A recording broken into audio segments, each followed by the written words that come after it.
있는 것을 계단에서 보셨습니까? 네. 무슨 꽃입니까? 네. 동백꽃이 활짝 폈습니다. 이 3월이 되면 춘3월이라고 해서 이제 3월이 되면은 곳곳에서 꽃이 활짝 핍니다. 오늘 이렇게 잠깐 그 NC백화점 옆에 공원을 보는데 산수유가 활짝 펴 있습니다. 봄은 우리에게 희망을 주는 계절입니다. 소망을 주는 계절입니다. 이 봄을 맞이해서 오늘 두 분의 한 소식이 있는데 하나님이 크게 들어서시는 귀한 직분자들로 하나님이 세워주실 줄 믿습니다. 그 직분 가지고 우리 하나님 잘 섬겨서 하나님 앞에 귀하게 아름답게 쓰임받는 귀한 직분자들이 될 수 있기를 주의 이름으로 축원을 드립니다. 아멘. 우리가 이 하나님의 사람과 세상 사람은 다르다 이렇게 얘기를 합니다. 왜 그렇습니까? 이 소속감이 다르니까. 요한에서 5장 9절에 보면은 하나님께 속한 사람이 있고 세상에 속한 사람이 있습니다. 즉 하나님에 속한 사람은 하나님의 사람이고 세상에 속한 사람은 세상 사람입니다. 그러니까 이 소속이 달라요. 우리는 세상에 살고 있지만 누구의 사람이라고요? 하나님의 사람입니다. 그 소속이 달라요. 하나님의 사람이 있고 세상 사람이 있다라고 하는 것입니다. 그래서 성경이 우리에게 분명히 말씀해 주십니다. 자, 우리는 누구에게 소속되어 있습니까? 하나님에게 소속되어 있다고 하는 것이에요. 두 번째는 뭐가 다른가? 세상 사람들은 세상의 욕구를 충족하고 살아갑니다. 그러니까 요한에서 2장 15, 16절, 17절에 보면 이 세상에 있는 것들은 육신의 정욕과 안목의 정욕과 이생의 자랑이니 그래요. 그러니까 이 세상 사람들은 그것을 쫓아 살아갑니다. 안목의 정욕, 이생의 자랑, 육신의 정욕대로 살아가는 거예요. 그런데 하나님의 사람은 그렇지 않습니다. 무엇을 알기 때문에? 하나님은 알기 때문에 달라요. 그러니까 이 세상에 있는 모든 것들은 다 지나가는 것입니다. 그러니까 요한 1서 2장 17절에 보니까 그렇게 성경은 말씀하시겠습니다. 이 세상도 그 정욕도 지나가되 하나님의 뜻을 행하는 자는 영원히 거하느니라 그랬어요. 그러니까 하나님의 뜻을 행하는 자가 영원히 거하는 것입니다. 이 세상 지나갑니다. 정욕도 지나갑니다. 안목의 정욕, 이생의 자랑 다 지나가는 것들이에요. 근데 세상 사람들은 그 지나간 것들을 붙들고 살아갑니다. 그런데 하나님의 사람은 하나님의 뜻을 붙들고 살아가는 사람이에요. 그래서 그들은 영원히 거하느니라 이렇게 말씀하십니다. 이 세상뿐만 아니라 죽어서도 영원히 살 수 있는 사람은 하나님의 백성이요 하나님의 뜻을 이루며 살아가는 자들인 줄 믿습니다. 그래서 하나님의 뜻이 무엇입니까? 항상 기뻐하라 이렇게 말씀하세요. 이게 복음은 뭐냐? 기뻐하는 것입니다. 우리가 상황이 기뻐할 수 있는 상황이 아닙니다. 코로나로 인해서 어려움을 겪고 있습니다. 직장이 사업이 어려움을 겪고 있습니다. 그럼에도 불구하고 하나님의 사람은 기뻐해야 된다고 하는 것입니다. 환경을 초월하신 하나님이십니다. 그래서 기뻐하는 것이 쉬지 말고 기도하라고 말씀하십니다. 우리는 매일처럼 기도로서 우리의 영성을 회복시켜 나가야 될 줄 믿습니다. 그것이 하나님의 뜻을 이루는 길입니다. 그래서 내가 늘 하나님과 대화하는 사람은 하나님의 뜻대로 사는 사람이에요. 다윗이 늘 하나님께 대화하면서 살았던 것처럼 우리가 늘 하나님과 대화하고 하나님과 친밀하게 살아가는 것, 이것이 하나님의 뜻을 이루는 자예요. 시온지는 뭐라고 말씀하십니까? 범사에 감사하라고 하는 것이에요. 그렇습니다. 우리가 범사에 감사한다고 하는 것은 무엇입니까? 고난 속에서도 감사해요. 아무것도 없음에도 불구하고 감사하는 것입니다. 하박국 선지자처럼 오양간에 소가 없고 밭에 식물이 없고 모든 것이 없다 할지라도 나는 여호와 하나님으로 인하여 감사하리로다. 이것이 진정한 신앙인이라고 말씀하고 있어요. 그래서 이 일을 이루려면 어떻게 되느냐? 특히나 하나님의 이 뜻을 이루기 위해서는 성령을 소멸치 말라 이렇게 말씀하십니다. 그래서 우리는 매일처럼 성령의 소욕에 이끌려 살아가야 돼요. 성령의 소욕에 이끌려 살지 않으면 육신의 소욕대로 살아갑니다. 하나님의 뜻과 반대되는 것이 육신의 뜻이에요.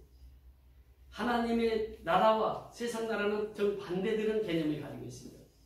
그래서 하나님의 복음을 증거할 때마다 핍박자들이 나는 거예요. 하나님의 복음을 증거할 때마다 어려움을 겪는 것이에요.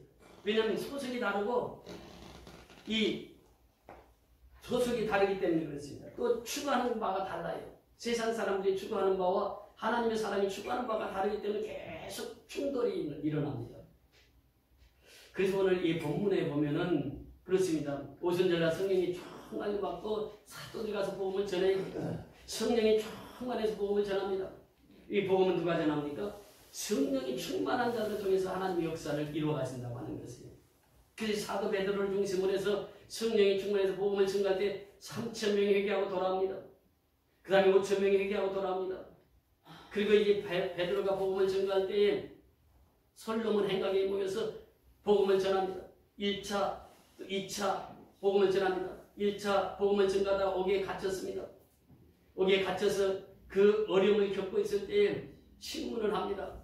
그때 신문할 때 사도행전 4장 18절 이하에 보면 그렇게 말씀하십니다. 4장 18절에서 20절에 보면은 그들을 불러 경고하여 도무지 예수의 이름으로 말하지도 말고 가르치지도 말라 하니 베드로와 요한이 대답하여 이르되 하나님 앞에서 너의 말을 듣는 것이 하나님의 말씀을 듣는 것보다 옳은가 판단하라. 우리는 보고 들은 것을 말하지 아니하였다. 보고 들은 것을 말하지 아니하였다. 안진뱅이가 40년 동안 안진뱅이로 있던 그 자가 나사렛 예수의 이름으로 일어나 걷기도 하고 뛰기도 했는데 우리는 그를 직접 목격했고 하나님께서 어떻게 역사하셨는가를 그들은 눈으로 보고 귀로 들었습니다. 이것을 말하지 아니할 수 없다라고 하는 거예요. 그러면서 거기에 갇혔음에도 불구하고 그들은 담대하게 복음을 전합니다. 그래서 거기서 풀려났을 때 또다시 그들은 솔로몬 행각에 모여서 복음을 전합니다. 그때 예루살렘에 사는 많은 병자들이 나왔습니다. 그 병자들이 요를 들고 나오고 또 들것에 들려 나오고 그 수많은 병자들이 나와서 그들의 간절한 소원이 뭐냐? 베드로의 그림자라도 지나가면 나는 병이 낫겠다. 그런데 놀랍게도 그것에 보인 환자들이 다 나음을 얻었도다. 이것이 지난주에 말씀이었습니다. 다 나음을 얻었도다. 놀라운 하나님의 역사였습니다. 자, 오늘 본문 17절, 18절을 다 같이 읽습니다. 17절, 18절 시작. 대제사장과 그와 함께 있는 사람, 즉 사두개인의 당파가 다 마음의 시기가 가득하여 일어나서 사도들을 잡아다가 옥에 가두었더니 아멘.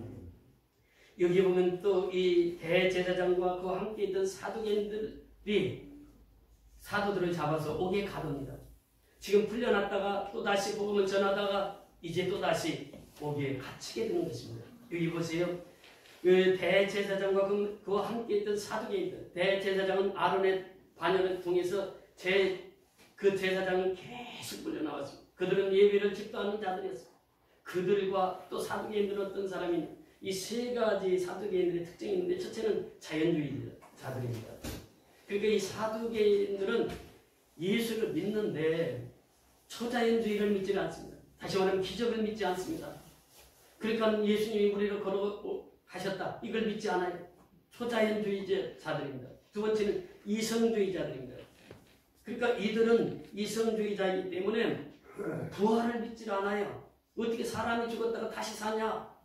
이거 믿을 수 없다. 그 사두개인들이 예수를 믿으면서도 기적을 믿지 않고 부활을 믿지 않아요. 그리고 더 나아가서 내세를 믿지 않습니다. 천국이 어디가 있느냐? 믿지 않아요. 그 사두개인들이에요. 이 사람들이 살아가면서 경제적인 것, 정치적인 것, 종교적인 것 다 가지고 있습니다. 그러니까 그들은 부유한 자예요. 가질 거 다 가졌단 말이죠. 그러니까 내세가 어디가 있느냐? 이 세상이 제일이지. 그렇게 살아가는 사두개인들이 돈도 있죠, 권력도 있죠, 모든 것이 집중되어 있기 때문에 그들은 이제 사도들을 볼 때마다 예루살렘 교회 성도들을 볼 때마다 마음에 뭐가 가득했다고요? 시기가 가득했다고요. 시기가. 그 저놈들이 일자 무식쟁이들이 그러면서 예루살렘에 사는 성도들, 사도들을 그렇게 시기했습니다. 질투했습니다. 여러분, 이 시기라고 하는 것이 사람을 죽이기까지 합니다. 우리가 가인과 아벨을 보면은 가인의 재산이 연락하지 않았는데 아벨의 재산은 연락하는 거예요. 그 가인 형이 아벨을 죽인 이 주체 살인이 어디서 나오냐? 이 시기에서 나온다고 하는 것이에요. 근데 사두개인들의 시기가 가득했어요. 왜? 복음을 전하고 예수의 부활이 있다고 증거하고 예수의 이름으로 안진뱅이가 일어났다고 하는 사실을 증거하고 또 하나님의 권능을 증거하기 때문에 이들은 그렇게 싫어했던 것입니다. 그래서 그들을 다시 잡아서 옥에 갖다 쳐놓습니다. 여러분 여기 또 갇힙니다. 핍박을 받습니다. 어려움이 찾아왔습니다. 그런데 하나님께서 그때에 누구를 보냅니까? 오늘 19절 20절에 가서 같이 공부하십니다. 19절 20절 시작. 주의 사자가 밤에 가서 성전에 가서 이 생명의 말씀을 다 백성에게 말하라 하되 주의 사자가 엔젤 천사라고 하는 뜻입니다. 그 천사라고 하는 것은 성도를 돕기 위해서 있는 영혼입니다. 그러니까 천사는 지금 하나님의 백성들을 돕고 있는 거예요. 우리는 하나님의 자녀입니다. 자녀는 뭐예요? 하나님의 나를 상속받을 자예요. 천사는 하나님의 자녀가 아닙니다. 하나님의 자녀들을 돕는 자들이 천사예요. 주의 사자가 밤에 역사를 이루십니다. 밤에 찾아와서 옥문을 열고 그들을 끄집어냅니다. 여러분 이 사건을 통해서 우리에게 무엇을 말씀하십니까? 이 감옥이라고 하는 것이 이제 어떤 사람에게는 감옥에 가서 더 죄질이 나빠지는 사람이 있는가 하면 감옥을 통해서 연단을 받고 연단을 받아서 더 훌륭하게 되는 사람이 있습니다. 여러분 우리 요셉을 보세요. 요셉은 형들이 구덩이에 빠뜨렸습니다.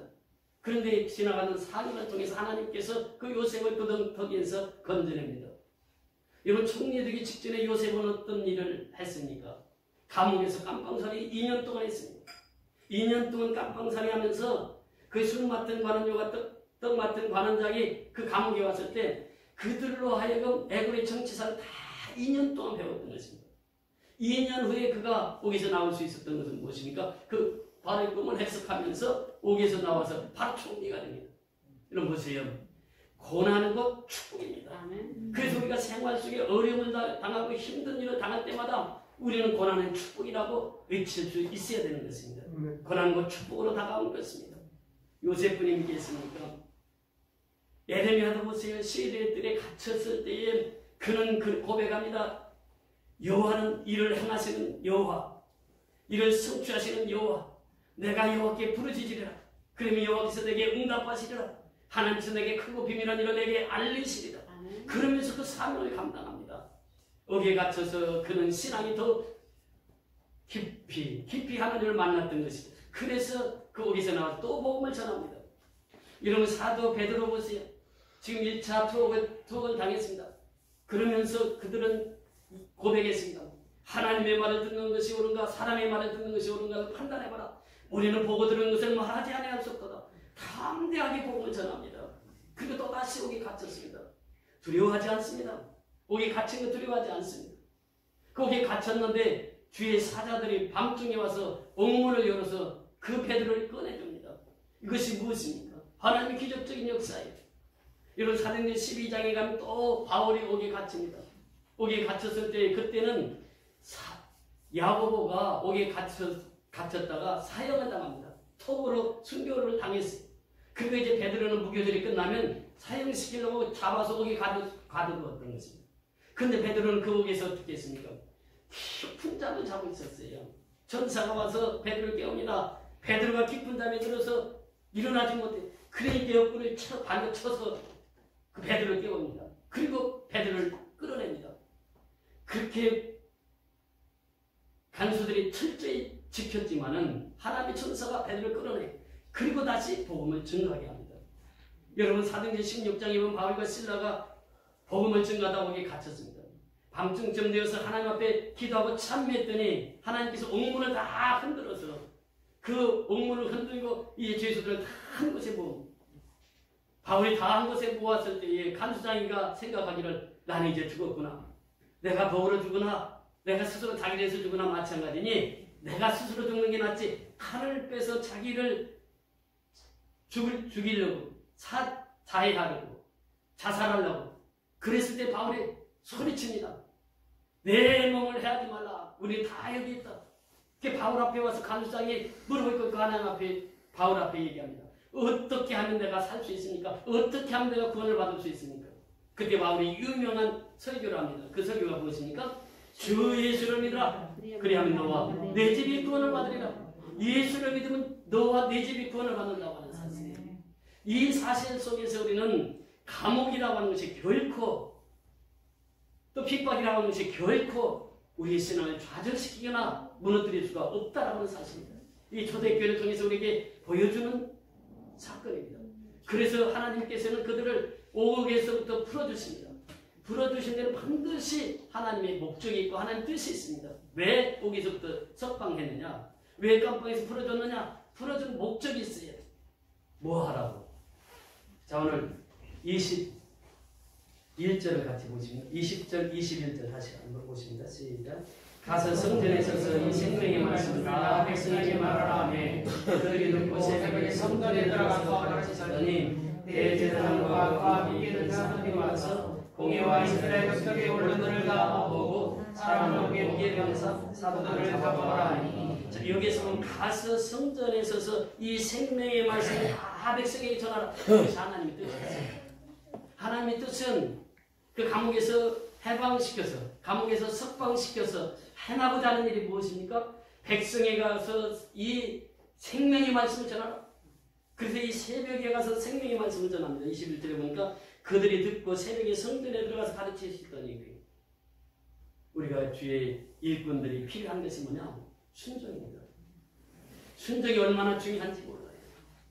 순종은 제사보다 낫다고 표현하고 있습니다. 이 순종하는 자들을 통해서 하나님 역사를 이루십니다. 이거 보세요. 21절에 보면 그들이 듣고 새벽에 석방이 돼서 바로 하나님의 말씀을 전합니다. 29절에 내려가서 보시면 그렇게 말씀하십니다. 베드로와 사도들이 대답하여 이르되 사람보다 누구에게? 하나님께 순종하는 것이 뭐예요? 마땅하니라. 하나님께 순종하는 것이 마땅하니라.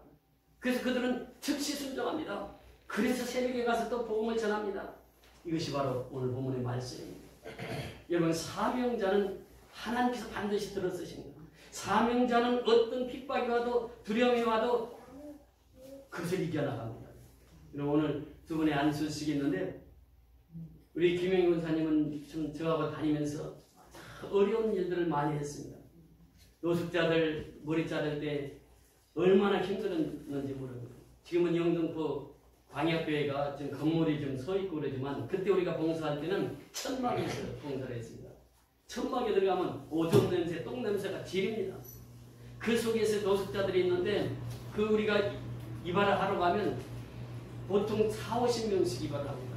그러면 2~3시간 동안 소변 보러 갈 시간도 없어요. 계속 봉사를 합니다. 그래서 우리 한 2년 동안 그렇게 봉사를 했습니다. 그러면서 그 어려운 곳에서 봉사하고 또 우리가 잘 아는 박원남 성도님 지금 소천하셨지만 그 휴석이 청년이 전도해가지고 우리 교회 왔을 때 신방에 갔습니다. 갔더니 똥 오줌이 그냥 방바닥에 그대로 있는 거예요. 그래서 다 치웠습니다. 치우고 나서 보니까 머리가 길어. 그래서 권사님 모시고 갔습니다. 머리 좀 잘라주라고. 근데 머리만 자른 게 아닙니다. 가서 똥 오줌을 다 청소합니다. 그게 이번에 대변을 어디서 보느냐면 그 화장실에 가기 전에 대변이 나와버리니까 그 수도 그 하수구녀 거기다가 대변을 보시죠.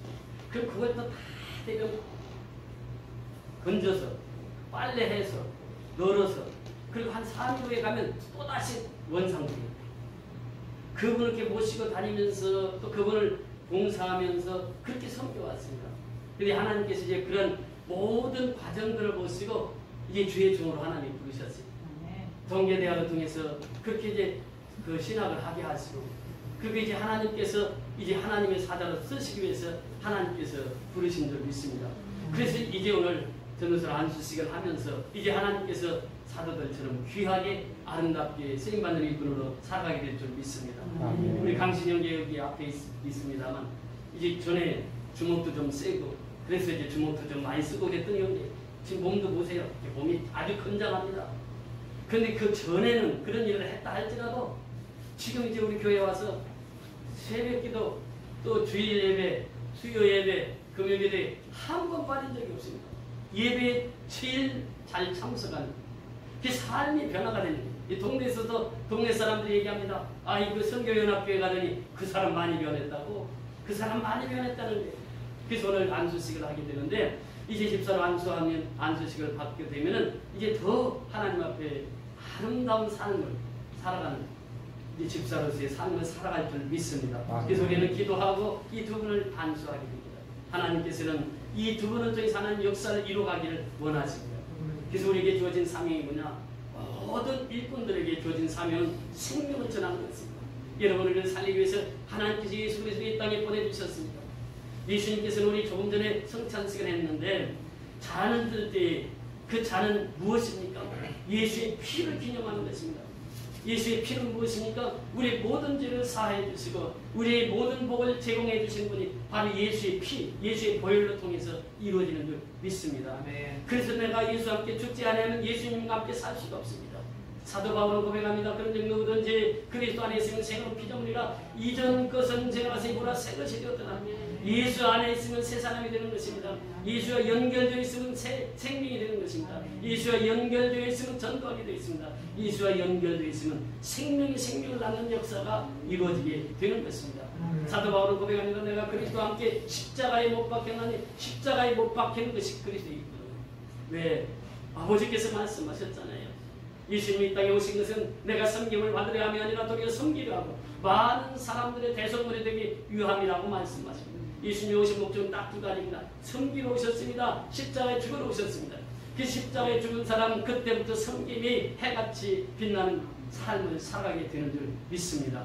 직분자들은 섬김입니다. 섬김을 통해서 예수님이 섬겼던 것처럼 우리가 섬기는 것이에요. 지난번에도 말씀을 드렸습니다만 교회의 직분이는 랭킹이 아니라고 하는 것이요. 계급사회가 아닙니다. 사회는 다 계급사회입니다. 특별히 군대는 그렇습니다. 군대는 계급사회입니다. 그래서 계급대로 행동을 합니다.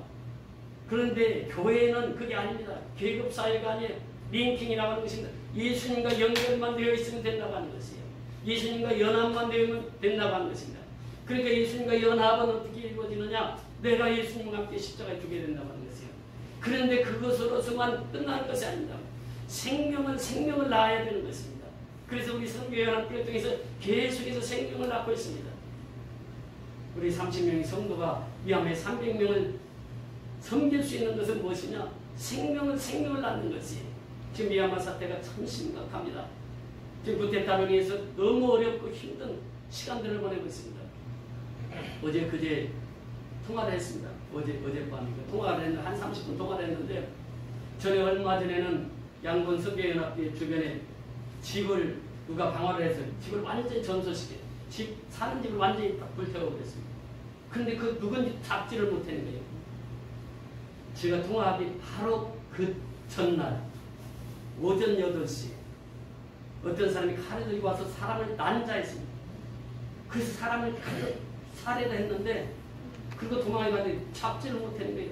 그것도 양곤 선교연합회에서 거리가 멀지 않은 그곳에서. 근데 얼마나 감사한지 하나님께서 홀이라고 하는 경제가 있습니다. 우리 장로님이 참 그 형제를 잘 섬겨서 갈 때마다 용돈 주고 갈 때마다 교회 잘 지키라고 당부하고 그랬는데 이 어려울 때 그 형제가 예배를 한 번도 빠지지 않는다고 하는 것입니다. 그러면서 교회를 철통같이 지킨다는 거예요. 그 저녁이 되면 목사님하고 잠을 자지 못한다는 것입니다. 이게 목조 건물이지 않습니까? 그 교회가 100년 만에 세워진 교회인데 동네 사람들이 불교신자들이 얼마나 시기하고 질투하겠어요.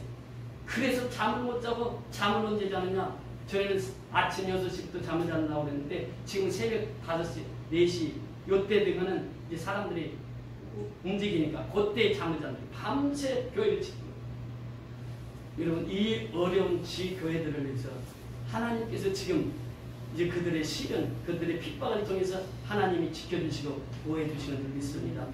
하나님께서 핍박하고 시련을 주는 목적은 반드시 하나님 뜻이 있다고 하는 것이에요.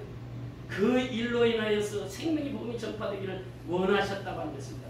그래서 우리는 십자가의 죽음으로서 끝나는 것이 아닙니다. 십자가의 죽음으로 말미암아 생명을 얻을 수 있지만 생명을 얻은 자는 생명을 낳아야 되는 것입니다. 생명을 낳지 않고는 건강한 신앙생활을 할 수가 없다고 하는 것입니다. 여러분 아이들을 출산할 때 엄마는 얼마나 산모의 고통을 겪습니까? 그 산모의 고통을 그 고통 속에서 아기가 출생한 것입니다. 지난주에 동물농장을 보면서 고양이가 새끼를 4마리 낳는 것을 보는데 한 마리 낳을 때마다 엄마 고양이가 얼마나 질투를 하는지 몰라요. 아주 몸부림을 칩니다. 그러면서 한 마리 낳고 또 20-30분 있다가 또 한 마리 낳고 그렇게 4마리를 낳는 거예요. 그 생명을 낳는다고 하면서 산모의 고통 진통이 이루 말할 수 없다고 하는 것이에요. 그런데 해산을 하고 나면 그렇게 기쁨이 오는 것이에요. 왜? 생명을 낳았기 때문에 그렇습니다. 여러분, 전도도 이것은 마찬가지예요. 오늘 안수식을 받는 두 분은 이제 하나님께서 생명을 낳으라고 하는 직분을 주시는 줄 믿습니다. 그래서 우리 모든 성도의 사명이 뭐냐? 생명을 낳는 것이에요. 하나님께서 우리 사명자를 통해서 오늘도 일하십니다. 사명자를 때로는 구덩이로 빠뜨리기도 하고 감옥에 넣기도 하고 핍박을 가하기도 합니다. 그러나 중요한 것은 내가 생명을 받았다고 하면 그 생명받은 그 기쁨으로 또 생명을 낳는 자가 되게 되는 줄 믿습니다. 예수님 나를 위해서 십자가에 죽으셨다면 나도 예수님처럼 십자가에 죽을 그런 생명을 버릴 수 있는 그런 신앙 고백이 이루어져야 될 줄 믿습니다. 초대교회 성도들이 바로 그랬습니다. 여러분, 나를 위해서 예수님이 죽어주셨는데 내가 예수님을 위해서 죽는다는 것은 당연한 것 아니겠습니까? 그런데 그 죽음으로만 끝나면 되지 않는다고 하는 것이에요. 내가 힘들고 어려울 때, 사업을 할 때 어려움에 처했을 때 어떤 사람이 1억을 주었다고 하면 그 내가 사업을 해서 잘해서 그 사업을 이제 1억을 갚습니다. 그런데 1억만 갚습니까? 그건 기본 도리가 아니에요. 무엇도 줘야 돼요? 이자 쳐서 줘야 돼요. 또 무엇도 줘야 돼요? 선물도 쳐서 줘야 돼요. 그래야 기본 도리입니다. 이게 사람의 기본 도리예요. 예수님이 나를 위해서 십자가에 죽으셨는데 내가 예수님처럼 십자가에 죽으면 되지, 그게 아니라고 하는 것이에요. 이자도 주고 또 상도 줘야 되는 거예요. 그러니까 우리가 생명을 얻었다고 하면 이제부터는 어떤 사람이 되어야 돼요? 생명을 낳는 자가 되어야 된다고 하는 것입니다. 그래서 나를 통해서 생명이 나아져야 돼요. 하나님께서 그것을 원하십니다. 오늘 본문을 통해서 그래서 생명의 복음을 전파라고 주님은 우리에게 말씀해 주시고 있는 줄 믿습니다. 사도 바울은 고백합니다. 우리가 이 보배를 질그릇에 가졌으니 이는 심히 큰 능력이 하나님께 있고 우리에게 있지 아니함을 알게 하려 하십니다. 여러분, 이 보배를 질그릇에 담은 사람들의 특징이 무엇인지 아십니까? 나는 아무것도 아니다라고 하는 나는 아무것도 할 수 없다고 하는 것이에요. 누구만이 할 수 있어요? 보배이신 예수. 질그릇은 무엇입니까? 내 육체를 말하고 있어요. 내 육체 속에 보배이신 예수를 담았어요. 그러면 첫 번째 깨닫는 것이 뭐냐? 나는 할 수 없다. 누구만이 할 수 있습니까? 아버지만이 할 수 있다. 이것이 그리스도입니다. 이것이 성도의 삶이에요. 내가 할 수 있다면 이것이 시기심이 나오는 것이에요. 제일러스라고 하는 이 시기심에서는 교만과 또 이 열등감이 나옵니다. 이 교만이라고 하는 것은 무엇입니까? 이 교만은 unteachable예요. 교만한 사람은 가르칠 수가 없다는 거죠. 여러분, 오줌을 숨어서 싸는 사람에게는 야! 오줌 싸지 마! 그 경고를 한다는 거예요. 그런데 대로에다 오줌 싸는 사람에게는 건드리면 안 된다. 그 사람 가르칠 수가 없는 사람이에요. 가르칠 수가 없는, 이것이 이제 교만은 자기 뜻대로 살아가는 거예요. 열등감에 빠진 사람, 우울증에 빠진 사람. 이 사람들이 어떤 사람이냐? 나는 못해. 나는 못. 그래서 모든 것을 잡고 자기하고 살아가는 사람. 이 시기심에서 나오는 거예요. 이것들을 우리가 예수 믿는 사람들 한대하게 이 열등감에서 벗어나야 되고 우월감에서 벗어나서 나는 할 수 없어. 오직 예수님만이 할 수 있어. 이것이 바울의 신앙 고백이었습니다. 그래서 이 보배를 질그릇에 가졌으니 심히 큰 능력은 하나님께 있고 우리에게 있지 아니함을 알게 하려 합니다. 우리가 사방으로 오기에 쌓임을 당하여도 쌓이지 아니하면 답답한 일을 당하여도 낙심치 아니하면 박해를 받아도 버림받지 아니하면 거꾸로뜨림을 당하여도 망하지 아니하고 우리가 항상 예수의 죽음을 몸에 짊어지면 예수의 생명이 또한 우리 몸에 나타나게 하려 함이라. 우리가 살아있는 자가 항상 예수를 위하여 죽음에 넘겨지면 예수의 생명이 또한 우리 죽을 육체에 나타나게 하려 합니다. 그런즉 사망은 우리 안에서 역사하고 아멘. 생명은 너희 안에서 아멘. 역사하느니라. 아멘. 예수의 생명이지. 아멘. 예수의 생명을 가지고 있으면 사방에서 우겨 쌓임을 당해도 쌓이지 않아요. 아멘. 그것이 바로 예수의 생명입니다. 생명 있는 자들은 사방에서 핍박을 해도 그 핍박에 두려워하지 않습니다. 염려하지 않습니다. 근심하지 않습니다. 그것을 뚫고 나가는 힘을 하나님 주신단 말이에요. 그것이 하나님의 능력, 하나님의 권능이에요. 사명자에게 반드시 그 권능을 주셔서 어떤 핍박이 와도 어떤 어려움이 있어도 그 환경을 뚫고 나가는 그 힘을 하나님이 주시는 줄 믿습니다. 그래서 그 믿음으로 승리하는 저와 여러분의 삶이 될 수 있기를 주의 이름으로 축원을 드립니다. 우리 다 같이 일어나셔서